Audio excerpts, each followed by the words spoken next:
1% down payment on new homes? We are now seeing just how desperate the housing market is for buyers. And the question is, are you willing to get on board with this new plan, guys? Also, stick around until the end because we got someone who's running for president who wants to raise the retirement age to solve the problems with Social Security. Does this sound like a good plan to you?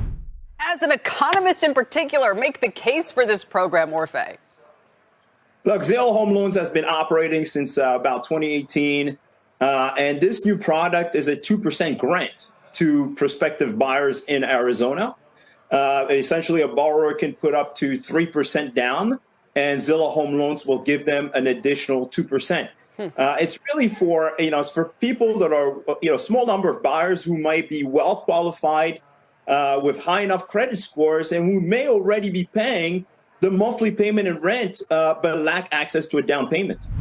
Yeah. So how is that for a plan, huh? No risk at all here. Now you got to understand the fine print, guys. They are not giving you the 2% in cash. All you need to do is pay for the 1%, and the other 2% will be paid off by Zillow at closing. But what's the most basic rule of our finances when it comes to lowering down payments? Does anybody know here? It's kind of like buying a car. If you put down 20% down payment compared to 50%, you're bound to pay more on a monthly payment. The same idea is most probably going to apply here as well. But hey, anybody here interested in taking up Zillow on their offer? I guess you'd have to move to Arizona to do that too, huh? Now, speaking of moving, right? We all saw the massive exodus from the different states during the past few years. I mean, with remote work becoming the norm for some companies, working in a different state didn't really sound like that bad of an idea. But like, it's also fun not to have such crime in your city, right? I guess that's why New York and California lost so many residents in just a few years, with Americans moving away, not just walking, but running away and fleeing those states and never looking back. I mean, heck, we saw a lot of celebrities just go out and say that they're leaving California for good and they're not looking back. They are done with California. Cali is the place to be for Hollywood, but even that isn't enough to make them stay. The hot topic buzz, blue state exodus, New York and California losing more than 500,000 residents since April of 2020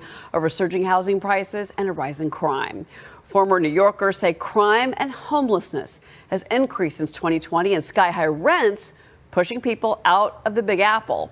On the other side of the country, Californians say they left because of the Golden State's ongoing housing affordability crisis. Jonathan, you have stayed in Northern California. Over here, we've stayed in New York. But how long can you hang on when you've got a mess that's going on? And these are Democrat-led cities. Yeah. San Francisco, New York, Chicago, L.A. Yeah.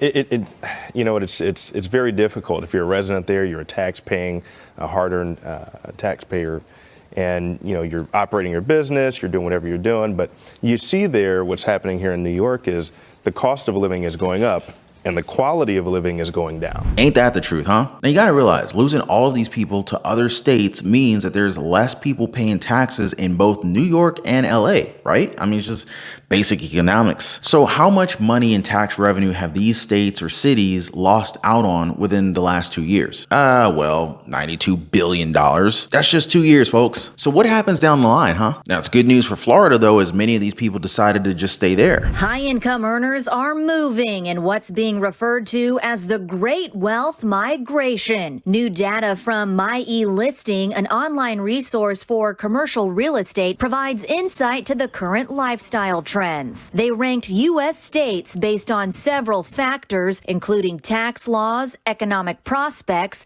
and lifestyle offerings. Many high-income earners are fleeing the Golden State due to skyrocketing income tax rates and high cost of living, making it a less desirable destination for wealthy Americans. On the other side of the coin, high-income earners are relocating to these 3 states: Florida, Texas, and Arizona. How about you guys? Did you think about moving to Florida? Or are you seeing Florida becoming even more expensive now that all these people are coming to the state? Now, if you could move to any state in the country right now, where would it be? Seriously, hit me up in the comment section down below. I would love to hear from you guys. And while you guys are commenting your answer, please also take a second to smash the like button for the video. Also subscribe to the channel. Totally appreciate that. But moving on. So, with people coming into different states and cities in droves, we're now turning our attention to, oh wait, before I talk to you guys about this next topic, I just want to tell you guys that it's just a little bit disgusting, all right? So if you're eating, go ahead and skip this part for now. Get back to it later though, because it's something you absolutely need to know about. Now, for everybody else who's still here, go ahead and check out what they found at Kroger's. Last thing you want to see while you shop for groceries: rodents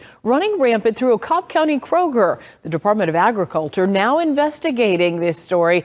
It's one you will only see on Atlanta News First. I'm Adam Murphy outside the Kroger on South Atlanta Road in Smyrna. I was tipped off by an employee that once worked here that this Kroger had a rodent problem. I then told the employee to contact the Georgia Department of Agriculture, and they immediately sent an inspector out to investigate. And what they found was disturbing. The Georgia Department of Agriculture shared photographs from inside the Kroger on South Atlanta Road, which not only show a back storage room in disarray, but also evidence of rats. The inspector also found rodent activity in a trailer parked in the loading dock and immediately issued a stop sale order. Now, according to inspectors, there were numerous rodent droppings, gnawing of products, burrows, and a strong smell of urine. Now, I contacted Kroger's corporate office about the rat problem. They issued a statement saying food safety is Kroger's #1 priority. We are actively working with the Georgia Department of Agriculture regarding this isolated incident and following their guidance and direction. We are also bolstering operational and training protocol at the store.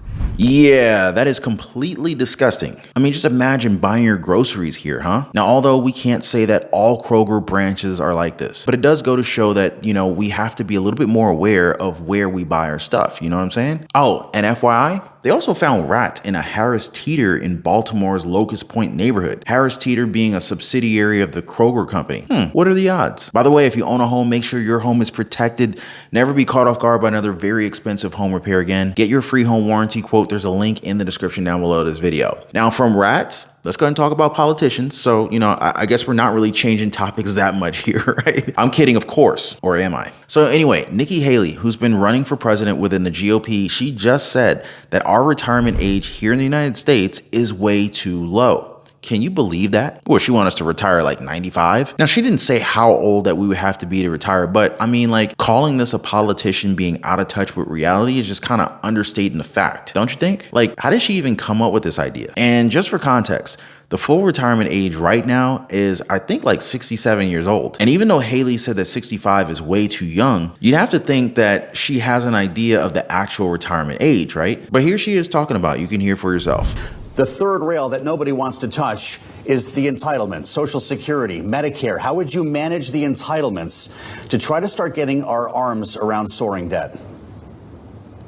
Well, you've got multiple candidates on that stage that said they wouldn't touch entitlements, including Trump. And any candidate that says they're not going to touch entitlements means that they're basically going to go into office and then leave America bankrupt. Social Security is going to go bankrupt in 10 years. Medicare is going to go bankrupt in 8. So the way we deal with it is we don't touch anyone's retirement or anyone who's been promised in, but we go to people like my kids in their 20s when they're coming into the system and we say the rules have changed. We change retirement age to reflect life expectancy. Instead of cost of living increases, we do it based on inflation. We limit the benefits on the wealthy, and we expand Medicare Advantage plans. Well, thoughts on that, guys? Make sure to comment it down below. And before I go, I just want to thank you guys for hanging out. Thanks for liking the video. Thank you for subscribing to the channel, and I'm going to catch you guys on the next one.